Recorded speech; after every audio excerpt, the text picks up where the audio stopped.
Most Americans avoid the dentist until they have a problem, and then those problems likely snowball, and we get so nervous about what needs to be done that we just continue to avoid going. So this morning we're chatting with Dr. Moriarty from More Smiles and Lidditz about a sedation option that may be the key to getting your dental health back on track. Good morning. How are you? Good morning. Good. Taking Heather's seat this morning. Keeping it warm for her. She'll love that. She'll appreciate that. All right, so we're talking about IV sedation, right? Can you just kind of explain what that's all about? Yeah, so IV sedation is basically a technique where an IV is placed in your arm, usually in your hand or, where your elbow is. Okay. And, medicine is administered and it puts you in a very deeply relaxed state. So you're not quite asleep and you're still awake and aware of your surroundings, but it allows you to kind of tolerate, more dental procedures, and for people who have severe and all kinds of anxiety to really go through and have their dental appointment without worrying about anything. And you were kind of describing it as, if you tell me to turn my head to the left or open a little bit wider, I can still do that, but I don't really care about what's going on, right? Right, exactly. All right, so let's talk about who would be good for this, because I know a lot of people suffer from dental anxiety. Is this just some, you think an IV, you think something more serious? Is this something that is just for people who are dealing with extreme anxiety, or just about anybody? This is really good for people who have moderate to severe anxiety, but actually it can be good for anyone who doesn't want to tolerate any of the unpleasantries of dentistry. Anything from as simple as a cleaning or a filling to more complex procedures like implants or root canals. So I could go to you theoretically if I just say, it just kind of makes me a little nervous. This might be a good option for me, right?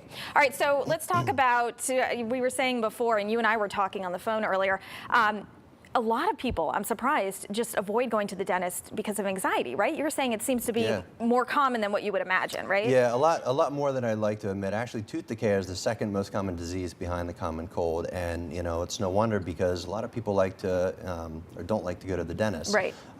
It's recommended usually twice a year that you see your dentist, but usually people will go when some problem occurs, like they're in pain or they break a tooth or something like that. And I would imagine too, if you wait a few years, I get nervous if I wait like 8 months versus 6 months. So I can only imagine people who wait a few years or maybe a decade or so, that their problems have probably snowballed and they're like, oh my gosh, if I go now, it's going to be this insane amount of procedures. I don't even want to deal with it. Right.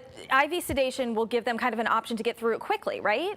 Exactly. So what it does is not only allows you to tolerate more procedures, but actually when you get the IV sedation, you're able to kind of get most of the dental work done in 1 or 2 visits, because you can stay in this twilight sleep a lot longer and you're able to kind of tolerate all these things without any problem. The other good thing is that most of the time you don't remember any of it or only a little bit of the procedure, so it's kind of erased from even happening. You don't have that fear of picturing exactly what was going on, really. That's right. So, Sean, I do want to ask you very quickly, though, how do you go about finding somebody who is, say, registered or can do this safely? I know a lot of people, as soon as you talk IV, you get nervous. So how do you know? Right. So the best thing to do is to kind of look online. At More Smiles and Lidditz, we're one of the premier practices in the area which offer the IV sedation services in central Pennsylvania. But the best thing to do is to really look online, do your research, do your due diligence, and kind of read the reviews, see what procedures a dentist performs under IV sedation, and kind of go from there. And we are running out of time, but I do want to point out, you guys go through like a whole medical history too, to determine what sort of sedation is good for a patient and what will work and what's safe, right? Right. So someone comes in, you kind of assess their needs and, fill out like an extensive medical health questionnaire. And from that, we can determine what kind of sedation is best for you.